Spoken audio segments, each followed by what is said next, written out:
Hello everyone. तो जैसा कि हम लोग देख रहे थे BCS 51 का जून 24 का सॉल्यूशन। तो आज हम लोग देखेंगे क्वेश्चन नंबर 3। तो देखिए ये क्वेश्चन बोल रहा है draw ERD for OASS make necessary assumption. ठीक है, तो यहाँ पे देखिए हम लोग को ER डायग्राम बनाने बोल रहा है और वही ऑनलाइन असाइनमेंट सबमिशन का जो पहला क्वेश्चन आया था, समझे। तो मैंने बोला था जैसे सेम जो पहला क्वेश्चन आता है उसी का जितना भी डायग्राम वगैरह होता है वही सबका पूछता है उसी का। ठीक है, तो यहाँ देखिए ER डायग्राम। तो चलिए हम लोग ER डायग्राम देखते हैं। ये भी बहुत ईजी है, इसका भी आप बेसिक चीज़ जान लोगे। तो देखिए कुछ बेसिक चीज़ें आप लोग जरूर वीडियो देख लीजिएगा कि व्हाट इज़ ER डायग्राम, उसके अंदर आपको बता देगा क्या क्या चीज़ें होती है। उसके बाद ये डायग्राम देख सकते हो, पर यहाँ पे भी मैं आपको उसी ढंग से समझाऊंगा ताकि आप समझ जाओ सब कुछ। ठीक है, तो ये है ER डायग्राम। चलिए मैं इसको जूम करके समझाता हूँ। तो देखिए सबसे पहले ER डायग्राम में आपको नॉर्मल क्या सोचना है कि आपको क्या क्या एंटिटी लेना है। इसका नाम क्या है, ER मतलब क्या, एंटिटी रिलेशनशिप डायग्राम। यानी एंटिटी मतलब क्या क्या ऑब्जेक्ट ले रहे हो, है ना। एंटिटी मतलब क्या क्या होगा आपके उसमें। तो फॉर एग्जांपल एंटिटी क्या क्या होता है ये ऑनलाइन असाइनमेंट में, यूज़र हो गया, है ना। मतलब एंटिटी मतलब ऐसा जिसका आप नाम दे सकते हो, जिसका एक आईडी हो सकता है वो। तो सबसे पहले तो यूज़र हो गया, है ना। फिर एक क्या हो सकता है, कोर्स हो सकता है, यानी कि जिस सब्जेक्ट का कर रहे हो, है ना। मतलब कोर्स मतलब जिस कोर्स का कर रहे हो। फिर क्या हो सकता है, एक असाइनमेंट करके भी एक एंटिटी बन सकता है ना, जिसका हम लोग असाइनमेंट नाम हो सकता है, असाइनमेंट आईडी दे सकते हैं ये, है ना। फिर साथ में एक सबमिशन का भी बना सकते हैं एंटिटी। सबमिशन मतलब क्या कि उसका सबमिशन आईडी क्या है, सबमिशन नेम क्या है, कब सबमिशन किए हैं, है ना। तो वो सब हम लोग दे सकते हैं। तो इस तरह से हम लोग एंटिटी बना सकते हैं। मैं आपको बता दूं कैसे आपको प्रोसेस करना है, कैसे आपका थॉट प्रोसेस रहेगा कोई भी क्वेश्चन अगर आता है तो उससे। ये तो आपको खैर यहाँ दिख जाएगा, बट आपको क्या करना है, तो आपको एक बार जब आपने एंटिटी डिसाइड कर लिया है फिर बनता है उसका एट्रीब्यूट। एट्रीब्यूट मतलब उसके गुण, मतलब उसका नाम, उसके बारे में। एट्रीब्यूट मतलब उस एंटिटी के बारे में। तो जैसे आपने यूज़र बनाया है, मान लीजिए यहाँ पे स्टूडेंट होता है, तो स्टूडेंट का क्या क्या उसका डिटेल हो सकता है। स्टूडेंट का नाम, है ना, स्टूडेंट का रोल नंबर, स्टूडेंट का डेट ऑफ बर्थ। हाँ, तो यही सब जो हुआ इसी को बोलते हैं एट्रीब्यूट। तो देखिए एट्रीब्यूट एंटिटी बनाने के लिए हम लोग रेक्टेंगल शेप का यूज़ करते हैं। तो मैंने एक यूज़र बनाया है, आप यहाँ पे कुछ भी बना सकते हो, यूज़र बनाओ, स्टूडेंट बनाओ, है ना। तो ये हो गया, मैंने यूज़र बना दिया। अब देखिए यूज़र का क्या होगा, अब जितने भी इसके एट्रीब्यूट होते हैं वो इससे ऐसे कनेक्टेड रहते हैं। तो यहाँ पे देखिए ये तो सब एक ऐसे नीचे कनेक्टेड है ना, बट ऐसे नहीं होता है ये, कैसे भी मतलब पूरा ये जो एट्रीब्यूट बना है ना, इसको ऐसे समझिए। मैं आपको बार बार यहाँ पे समझाता हूँ, ठीक है। इसको ऐसे समझिए जैसे कि आपने ये एंटिटी है आपका एक, माफ़ कीजिएगा मेरे से एंटिटी, हाँ ये आपने एक एंटिटी बनाया है, समझे, ये आपका रेक्टेंगल। तो अब इसके जितने भी एट्रीब्यूट हैं वो कैसे भी बन सकते हैं, ऐसे यहाँ से कनेक्टेड है, यहाँ से कनेक्टेड है, ये कनेक्टेड है ना, ये कनेक्टेड है। जरूरी नहीं है कि जैसा मेरा नीचे दिख रहा है सब नीचे कनेक्टेड, ऐसे नहीं, समझे। यानी कि ये एट्रीब्यूट हो गया, ये एट्रीब्यूट हो गया, ये एट्रीब्यूट हो गया, ये एट्रीब्यूट हो गया, समझे। तो इस तरह से एट्रीब्यूट कनेक्ट होते हैं। तो यहाँ पे मेरा यूज़र है, तो इसका क्या क्या होगा, तो मैंने एक तो आईडी बना दीजिए, सबका एक आईडी बना दीजिएगा, जिसको हम लोग क्या बोलेंगे, प्राइमरी की। मतलब आईडी मतलब सबका आईडी सेपरेट होता है तो ढूंढने में आसानी रहेगा वो। तो एक हो गया यूज़र आईडी। उसके बाद देखिए दूसरा एट्रीब्यूट है नेम। आप चाहो तो इसका नाम लिख सकते हो यू नेम या फिर यूज़र नेम, इस तरह से भी रख सकते हो। उसके बाद फिर यूज़र ईमेल, ठीक है, यानी कि ईमेल। उसका बाद रोल, यानी कि यूज़र का रोल क्या है। अब यूज़र जरूरी, ये यहाँ पे मैंने यूज़र इसलिए रखा है ना ताकि मैं इसको कोर्स के लिए भी यूज़ कर सकूँ, आगे भी यूज़ कर सकूँ, समझे। तो यूज़र का रोल क्या है वो। तो इस तरह से मैंने 3-4 एट्रीब्यूट बना दिया। अब चाहो तो देखिए एट्रीब्यूट अपने हिसाब से बढ़ा भी सकते हो। जैसे नेम का, अगर आप चाहो तो नेम का एक दो ऐसे कर सकते हो, 2 सर्कल बना दिए, उसमें भी फर्स्ट नेम लास्ट नेम कर सकते हो, समझे। और ये जो यूज़र आईडी है यानी कि जो भी प्राइमरी की होता है उसके नीचे एक लाइन खींच दीजिएगा, मतलब वो हो गया प्राइमरी की। यहाँ पे लाइन नहीं खींच पाऊंगा, ये बनाने में मेरे को इतना समय लगा है ना, मेरी को पता है, ठीक है। ये तो आपको सामने दिख रहा है, तो इसको बनाने में बहुत समय लगा है लेकिन, ठीक है। तो ये सब हो गया, मैंने एट्रीब्यूट दे दिया इसका। अब चाहो तो मैं फिर से दोहरा देता हूँ, जैसे आप फिर से इसका एक DOB नाम का भी बना सकते हो एट्रीब्यूट, ठीक है, अपने हिसाब से। अब देखिए ये जो एंटिटी है और ये जो दूसरा एंटिटी है, इसके बीच में जब कोई कनेक्शन बनता है, यानी कि ये दोनों जो कनेक्ट रहता है वो हम लोग का डायमंड शेप में दिखता है, ठीक है। तो देखो यूज़र क्या करेगा, एनरोल करेगा कोर्स के अंदर, ठीक है। एनरोल मतलब वही एडमिशन लेगा, तो देखिए वही लिखे यूजर्स एनरोल्स इन कोर्स, ठीक है। तो इस तरह से ये एनरोल कर रहा है तो कोर्स के अंदर कर रहा है, तो ये हो गया हम लोग का इस तरह से रिलेशन इन दोनों के बीच में, ठीक है। तो हम लोगों ने एनरोल करवा दिया इसको कोर्स के अंदर। अब देखिए कोर्स का भी वही एट्रीब्यूट, कोर्स आईडी है, कोर्स नेम है, कोर्स का डिस्क्रिप्शन है, फिर इंस्ट्रक्टर आईडी है ना। तो इस तरह से मैंने कोर्स के बारे में भी 3-4 एट्रीब्यूट बना दिया। आप अपने हिसाब से ज़्यादा भी बना सकते हो। सोचिए क्या हो सकता है कोर्स का नेम तो लिख ही दिए हम लोग, ठीक है। कोर्स डिटेल हो सकता है, कोर्स ड्यूरेशन हो सकता है, सोचा आपने ये सब चीज़। तो ये सब अपने हिसाब से एट्रीब्यूट बढ़ा दीजिएगा। अगर मान लीजिए आप बनाते हो ये डायग्राम और वो लग रहा है कि यार ज़्यादा नहीं दिख रहा है इसमें, तो एक काम कीजिए उसका पूरा एट्रीब्यूट बढ़ा दीजिए अपने हिसाब से, समझे। ये नेम का फर्स्ट नेम लास्ट नेम जैसा मैं बताया हूँ, समझे। तो इस तरह से हम लोगों ने इसके बारे में कोर्स का भी 3-4 एट्रीब्यूट दे दिया। और ये भी क्या है, अपने हिसाब से ऊपर नीचे बन सकता है, ये नीचे नीचे नहीं, ठीक है। अब देखिए ये कोर्स क्या होगा, कोर्स हैज़ असाइनमेंट, ठीक है। तो आप असाइनमेंट सबमिट करें तो ये कोर्स का क्या होगा, असाइनमेंट्स होगा। तो असाइनमेंट नाम का फिर से मैंने एक एंटिटी बनाया है। और कोर्स और असाइनमेंट के बीच में क्या है, तो कोर्स हैज़ असाइनमेंट, यानी कि कोर्स के अंदर असाइनमेंट होते हैं। तो ये हो गया हम लोग का रिलेशन हैज़ असाइनमेंट। अब देखिए असाइनमेंट का भी मैं एट्रीब्यूट बना दिया हूँ, असाइनमेंट आईडी दे दिया हूँ, असाइनमेंट टाइटल है ना, due date, course ID, max point, इस तरह से मैंने पूरा असाइनमेंट का भी एट्रीब्यूट बना दिया 4-5। और यहाँ पे आप अपने हिसाब से और भी एट्रीब्यूट सोच सकते हो, सोचो है ना, सोचो, सच में सोचो और लिखो कि क्या हो सकता है, या फिर इतना काफ़ी है, इस तरह से। ये मैंने असाइनमेंट का दे दिया, तो मैंने कोर्स और असाइनमेंट के बीच में रिलेशन बना दिया हूँ। उसके बाद देखिए एक और बनाया हूँ मैं, यूज़र टीचेस कोर्स, ठीक है।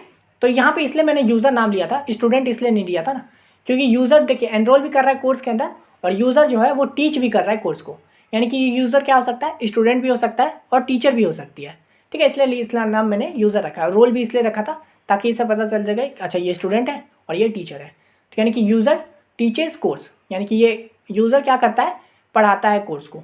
तो इसके भी इसलिए हम लोग का रिलेशन क्या बना, टीचर्स का। तो इस तरह से हम लोगों ने एक रिलेशन बना दिया, समझे, इस तरह से। उसके बाद देखिए एक मैंने सबमिशन का बनाया है। अब असाइनमेंट सबमिट कर रहा है, ठीक है। तो जब असाइनमेंट सबमिट करेगा तो असाइनमेंट, ये जो कोर्स था, कोर्स के अंदर असाइनमेंट था, असाइनमेंट क्या करेगा, बिलोंग्स टू सबमिशन, है ना, यानी कि वो जो सबमिशन बिलोंग्स टू असाइनमेंट। तो मैंने एक सबमिशन नाम का एक एंटिटी बनाया है। अभी सबमिशन के अंदर भी उसको जितना भी एट्रीब्यूट है दे दो। मैंने सबमिशन आईडी दे दिया है। फिर देखो सबमिशन कर रहा है तो सबमिशन जो कर रहा है उसका आईडी भी तो होना चाहिए ना, तो इसलिए मैंने एक यूज़र आईडी भी बना दिया है, ठीक है। अब यूज़र आईडी, फिर सबमिट कर रहा है तो असाइनमेंट, कौन सा असाइनमेंट कर रहा है, तो इसलिए मैंने उसके अंदर क्या किया है, एट्रीब्यूट जो जो इसके लिए नीडफुल है, इस सबमिशन के लिए जो जो नीडफुल है वो बनाओ। तो यूज़र आईडी जो सबमिट कर रहा है, फिर असाइनमेंट आईडी मतलब कौन सा आईडी सबमिट कर रहा है, फिर स्कोर मतलब जब सबमिट करेगा तो स्कोर भी तो उसको देना है वो। उसके बाद सबमिटेड एट, यानी कि कितने तारीख को सबमिट किया है, तो मैंने इसका एक एट्रीब्यूट बना दिया, समझे। तो इस तरह से देखिए मैंने 4-5 एट्रीब्यूट यहाँ पे बना दिया, समझे। तो और ये क्या करेगा, अब ये जो सबमिशन है, देखिए यूज़र सबमिट्स सबमिशन, है ना, यानी कि यूज़र क्या करेगा, सबमिट करेगा सबमिशन को। यहाँ पे आप नाम इसका अगर चाहो तो नाम चेंज करके असाइनमेंट सबमिशन भी रख सकते हो, है ना।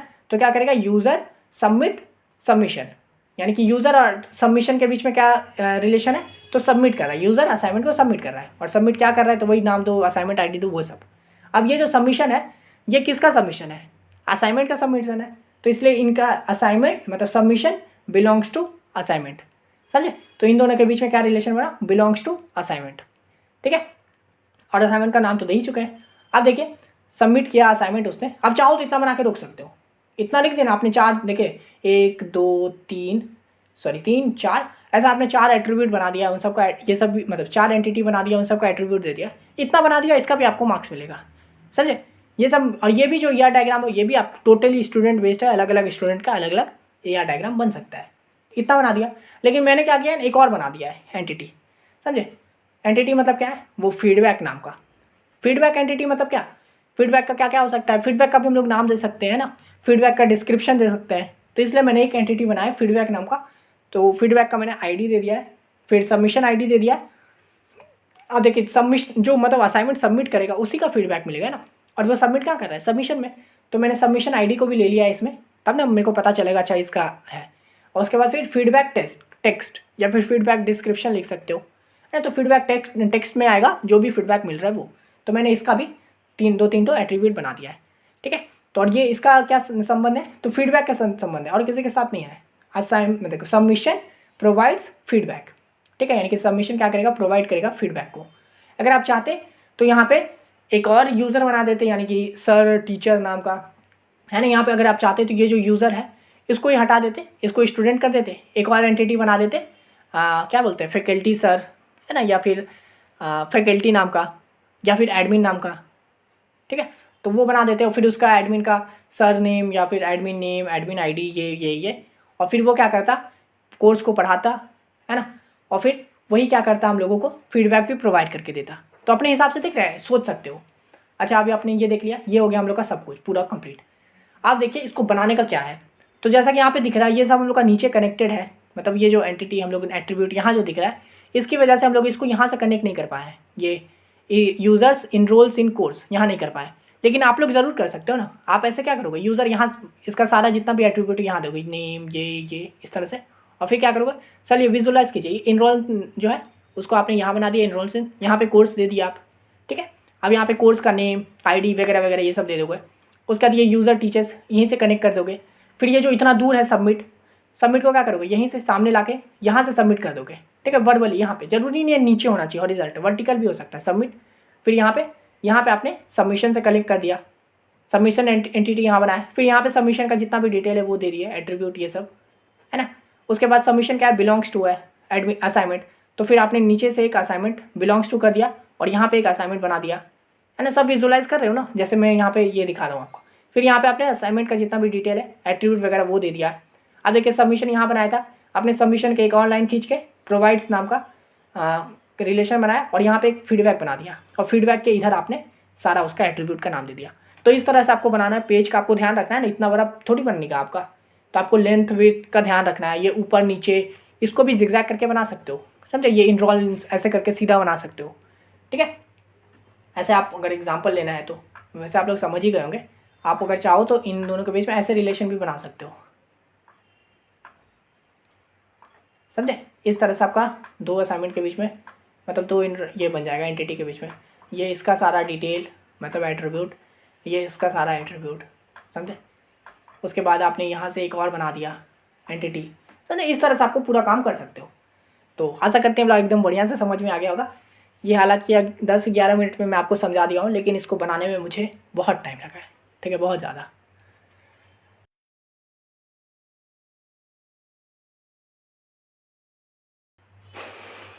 अब चलिए हम लोग क्वेश्चन नंबर 20 देख लेते हैं। Define data dictionary, consider a data element student, what information about student is stored in data dictionary, ठीक है। तो यहाँ पे पूछा है डेटा डिक्शनरी क्या होता है। ये क्वेश्चन बहुत इंपॉर्टेंट है, एग्जाम में आपसे पूछते रहता है, और ये आप शायद प्रीवियस ईयर से ही पढ़ते आ रहे हो डेटा डिक्शनरी के बारे में, वही चीज़ है यहाँ पे। फिर यहाँ पे देखिए बोल रहा है कंसीडर डेटा एलिमेंट स्टूडेंट, और उस स्टूडेंट के अंदर क्या क्या इन्फॉर्मेशन स्टोर होगा डेटा डिक्शनरी के अंदर, वो बताने बोल रहा है। तो पहले हम लोग देख लेते हैं डेटा डिक्शनरी क्या होता है। तो देखिए, a data dictionary is a centralize repository of information about data such as meaning, relationship to other data, origin, users and format, ठीक है। तो देखिए डेटा डिक्शनरी, नाम से पता चल रहा है डेटा का डिक्शनरी, यानी कि डेटा के बारे में सब कुछ। तो वही होता है कि ये सेंट्रलाइज रिपोजिटरी होता है, मतलब सेंट्रलाइज रिपोजिटरी मतलब एक तरह से समझिए डेटाबेस होता है ऑफ इंफॉर्मेशन अबाउट डेटा, है ना। Data dictionary is a database of data, समझे, अबाउट डेटा। जैसे कि उसका मीनिंग क्या है ना, रिलेशनशिप क्या है उसका अदर डेटा के साथ, यानी दूसरे डेटा के साथ उसका रिलेशन क्या है, उसका ओरिजिन क्या है, उसका यूजेस क्या है, उसका फॉर्मेट क्या है, ये सब हो गया डेटा डिक्शनरी के अंदर।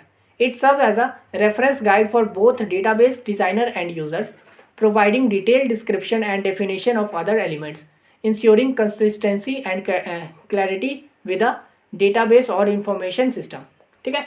तो यहाँ पे क्या है, ये क्या करता है कि हम लोग को एक तरह से रेफरेंस गाइड प्रोवाइड करता है। रेफरेंस गाइड मतलब एक तरह से समझिए रेफरेंस प्रोवाइड करता है, गाइड प्रोवाइड करता है बोथ डेटाबेस डिज़ाइनर और यूज़र के लिए, है ना। यानी कि जो डेटाबेस डिज़ाइनर है, जो बना रहा है उसको डिज़ाइनर है, उसके लिए और साथ में यूज़र के लिए भी। ये क्या करता है, डिटेल डिस्क्रिप्शन और डेफिनेशन प्रोवाइड करता है डेटा एलिमेंट के बारे में। यानी कि कोई भी डेटा आप यूज़ कर रहे हो, आप भी यूज़ कर रहे हो, और मैं जो डेवलपर हूँ मैं भी इसी डेटा का यूज़ कर रहा हूँ, तो आप वो डेटा को देख के समझ सकते हो, अच्छा ये काम कर सकता है, और मैं इस डेटा को देख के समझ सकता हूँ, अच्छा मैं ये काम करता है, मैं इससे ये काम करवा सकता हूँ। तो वही है कि ये दोनों के लिए ठीक होता है, रेफरेंस गाइड के तौर पे काम करता है। Detail description and definition of data element, वही डिस्क्रिप्शन और डेटा एलिमेंट के बारे में एकदम अच्छे से डेफिनेशन देता है। इससे क्या होता है कि consistency and clarity with database और इन्फॉर्मेशन सिस्टम। इससे क्या होता है कि भाई सबके बारे में बढ़िया से पता रहता है, तो क्या होता है कंसिस्टेंटी रहता है और क्लैरिटी भी रहता है डेटाबेस के बारे में, समझे कि वो कैसे काम कर रहा है, कैसे उसका इन्फॉर्मेशन सिस्टम है। तो ये हो गया डेटा डिक्शनरी के बारे में। अब देखिए यहाँ पे पूछा कि एक डेटा एलिमेंट रो स्टूडेंट नाम का, और उसके अंदर क्या क्या इन्फॉर्मेशन होगा। तो देखिए वही लिखे information about the data element student in a data dictionary, ठीक है। तो देखिए एक स्टूडेंट नाम का डेटा एलिमेंट है, अब उसका क्या क्या होगा उस डिक्शनरी के अंदर। तो सबसे पहले क्या आएगा, डेटा एलिमेंट नेम, तो वो है स्टूडेंट, ठीक है, स्टूडेंट नाम का है ना, तो इसलिए स्टूडेंट।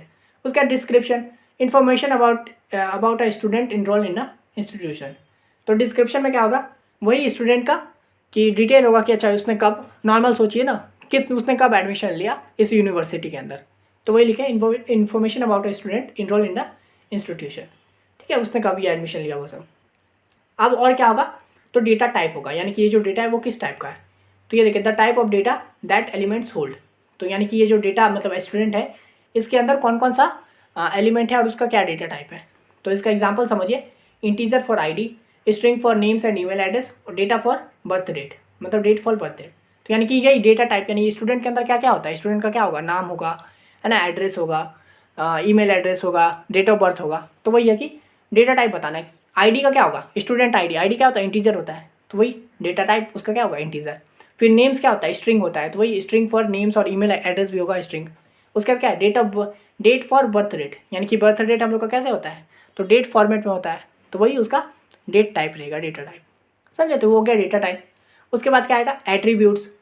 देखिए specific characteristic of the student data element, यानी कि वही एट्रीब्यूट क्या कि कैरेक्टरिस्टिक क्या है उसके, यानी कि उसके बारे में डिटेल, जैसे हम लोग अभी देखे है ना, एट्रीब्यूट मतलब क्या, एंटिटी के बारे में सब कुछ, है ना, उसके जो भी है कैरेक्टरिस्टिक है वो क्या क्या काम करता है वो सब, तो ये भी वही है specific characteristic of student data element.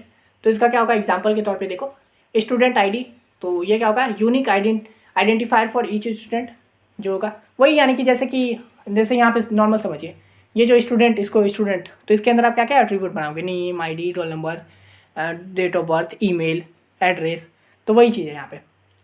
Attribute क्या बना, स्टूडेंट आईडी बना एक, जो कि आइडेंटिफायर यूनिक, फर्स्ट नेम, तो student first name, last name बनाया स्टूडेंट लास्ट नेम, एक ईमेल बनाया हूँ जिसमें ईमेल रहेगा, डेट ऑफ बर्थ स्टूडेंट का डेट ऑफ बर्थ, फिर जेंडर रहेगा, फिर इनरोलमेंट डेट रहेगा और फिर मेजर रहेगा। इनरोलमेंट डेट मतलब कि कब वो इनरोल हुआ है, और मेजर मतलब कि वो किस फैकल्टी से, यानी कि कोई कौन सा कोर्स है, फील्ड ऑफ स्टडी, यानी कि जैसे कंप्यूटर साइंस हो गया, बायोलॉजी हो गया, इस तरह का। तो इस तरह से हम लोगों ने एट्रीब्यूट बना दिया है। अब ये देखिए ये सब एग्जाम्पल है, ठीक है, ये मैं स्टूडेंट का दिखा रहा हूँ। अगर आप चाहो तो एट्रीब्यूट इसमें 3-4 बना सकते हो, मतलब 3-4 दे सकते हो, और ज़रूरी नहीं है कि आप ऐसे लिखो पूरा specific characteristic of student data element, नहीं, एट्रीब्यूट के अंदर दे सकते हो, in this student element attributes are student ID, और ज़रूरी नहीं है कि ये पूरा लिख रहे हो, ठीक है। उसका देखोगे फर्स्ट नेम, फिर होगा लास्ट नेम, फिर लिख दोगे ईमेल, फिर होगा डेट ऑफ बर्थ, फिर होगा जेंडर। तो इस तरह से आप लोग क्या कर रहे हो, एक तरह से एट्रीब्यूट बता दे रहे हो, नॉर्मल सोचना है आपको। फिर आएगा कंस्ट्रेंट, यानी कि rules that govern the data elements such as unique, not null और फॉरेन की कंस्ट्रेंट। तो अब ये जो डेटा डिक्शनरी है तो कंस्ट्रेंट भी बनाना होगा कि कंस्ट्रेंट मतलब क्या क्या क्या रूल है इसका, यानी कि हम लोग को क्या क्या जब हम लोग बनाएंगे इसके अंदर क्या क्या की ज़रूरत है। तो जैसे कि student ID must be unique and null, यानी कि जो भी कंस्ट्रेंट है, यानी कि जितने भी आप स्टूडेंट नाम का बना रहे हो उसका जो आईडी रहेगा वो हमेशा यूनिक होना चाहिए, सब स्टूडेंट का अलग अलग आईडी होगा, और ये नल नहीं हो सकता, आईडी हम कभी भी नल नहीं हो सकता, ये दे सकते हो कंस्ट्रेंट। फिर email must be unique and follow a valid email format, तो फिर वो जो ईमेल है आप ईमेल डाल रहे हो वो क्या होना चाहिए, वो भी यूनिक होना चाहिए, और साथ में ईमेल का फॉर्मेट को फॉलो करना चाहिए, यानी कि @gmail.com या इस तरह का फॉलो करना चाहिए। उसका date of birth can not be in the future, यानी कि डेट ऑफ बर्थ जो है आपका जब आप भर रहे हो उससे प्रीवियस ही हो सकता है, फ्यूचर का नहीं हो सकता है, समझिए। तो इस तरह से कंस्ट्रेंट डाल सकते हैं एक दो कि भाई ऐसा ऐसा नहीं कर सकते आप, ये लिमिट है आपकी। उसके बाद आएगा डिफ़ॉल्ट वैल्यू, तो the value that is automatically assigned to the data element if no value is provided. तो ये क्या है, डिफ़ॉल्ट वैल्यू भी कोई कोई एलिमेंट पे होता है कि डिफ़ॉल्ट वैल्यू चढ़ जाता है, तो वो भी हम लोग कर सकते हैं, जैसे कि default value for major could be undeclared, यानी कि ये जो हम लोग मेजर बनाए थे, यानी कि वो किस फील्ड से है, तो उसका डिफ़ॉल्ट वैल्यू क्या रहेगा, अनडिक्लेयर्ड, यानी कि अभी कुछ नहीं है, फिर उसको ऑप्शन रहेगा उसमें से चूज़ कर लेगा, समझे। तो ये हो गया डिफ़ॉल्ट वैल्यू। उसके बाद आएगा relationship, how this data element relate to other entities in the system. उसका रिलेशनशिप तो बनाना ही है भाई कि कैसे ये एलिमेंट जो है डेटा एलिमेंट दूसरे से कनेक्टेड है। तो for example a student may be related to multiple courses through an enrollment entry, यानी कि एक स्टूडेंट जो है अलग अलग कोर्सेज से इनरोल्ड हो सकता है, मतलब अलग अलग कोर्सेज से उसका रिलेशन हो सकता है अलग अलग इनरोलमेंट के जरिए, ठीक है। यानी कि जैसे कि आप चाहो तो इग्नू में एक साथ 2 कोर्सेज को भी कर सकते हो, जैसे आप BCA भी कर रहे हो और मान लीजिए BA भी कर रहे हो, तो आप 2 करोगे तो आप BCA का एक अलग इनरोलमेंट रहेगा, BA के लिए एक अलग इनरोलमेंट रहेगा। तो इस तरह से आप क्या कर सकते हो कि रिलेशनशिप बना सकते हो कि मल्टीपल कोर्सेज में रिलेशन हो सकता है यूजिंग इनरोलमेंट एंटिटी, यानी कि इनरोलमेंट अलग अलग इनरोलमेंट से। उसके बाद यूजर्स हो सकता है, how and where the data element is use within the system और एप्लीकेशन। तो फिर यूजर्स का भी एक बना सकते हैं, जैसे use in student enrollment forms, academic records and reporting, यानी कि ये जो हम लोग स्टूडेंट डेटा टाइप बनाए इसका कहाँ कहाँ यूज़ हो सकता है, तो इनरोलमेंट फॉर्म्स वगैरह में इसको यूज़ कर सकते हैं ना, फिर एकेडमिक रिकॉर्ड में कर सकते हैं कि अच्छा ये स्टूडेंट है, इसका नाम ये सब है, तो रिकॉर्ड दिखाने के लिए, और फिर रिपोर्टिंग वगैरह में भी कर सकते हैं, यानी कि जैसे रिपोर्ट जनरेट करना हुआ, मतलब वही क्या कहते हैं मार्कशीट रिपोर्ट, वो सब चीज़ के लिए यूज़ कर सकते हैं इसको। तो इस तरह से हम लोग का ये पूरा डेटा डिक्शनरी में स्टूडेंट डेटा एलिमेंट का यूज़ होगा, समझे। तो यहाँ पे हम लोग देख रहे हैं सब कुछ बता दिए इसके बारे में, कंस्ट्रेंट भी दे दिए। अगर आप चाहो तो इसमें से आपको लग रहा है कि अरे ये सब चीज़ इंपॉर्टेंट नहीं है, फॉर एग्जांपल अगर आपको लगता है कि डिफ़ॉल्ट वैल्यू नहीं है ज़रूरत तो इसको हटा दीजिए, मत लिखिए। फिर रिलेशनशिप तो भाई इंपॉर्टेंट है, बताना है ना कि कैसे एलिमेंट से, और फिर यूजर्स भी इंपॉर्टेंट है कि इसका यूज कहाँ होगा, ये जो एलिमेंट बनाए इसका यूज़ कहाँ होगा। फिर आप चाहो तो अगर कंस्ट्रेंट को भी हटाना चाहो तो वो भी हटा सकते हो, लेकिन कंस्ट्रेंट भी दे देना ठीक ही रहता है कि भाई आईडी अगर मान लो कोई सेम टू सेम डाल रहा है बार बार तो गलत हो जाएगा ना, और नल डाल दे रहा है तो वो भी नहीं हो सकता। तो इस तरह से डेटा डिक्शनरी में रहेगा सबका वैल्यू। तो आशा करते हैं समझ में आ गया होगा, ये तो एकदम बढ़िया से समझ में आ गया होगा। और मैंने आपको बता दिया कि कैसे आपको बनाना भी अपने हिसाब से, आपके कॉपी के हिसाब से कैसे बनाना है, ठीक है। तो इस वीडियो के लिए इतना ही। अगर आपको ये वीडियो पसंद आए तो लाइक कर दीजिए, और डिस्क्रिप्शन के लास्ट में एक वीडियो है, उसको ज़रूर देख लीजिएगा अगर आपके पास थोड़ा सा भी वक्त है तो, ठीक है। और अगर आपको ये PDF चाहिए तो मुझे इंस्टा पे मैसेज कर दीजिए, इंस्टा का लिंक डिस्क्रिप्शन में दिया हुआ है। इस वीडियो के लिए इतना ही, मिलते हैं नेक्स्ट वीडियो में, तब तक के लिए धन्यवाद।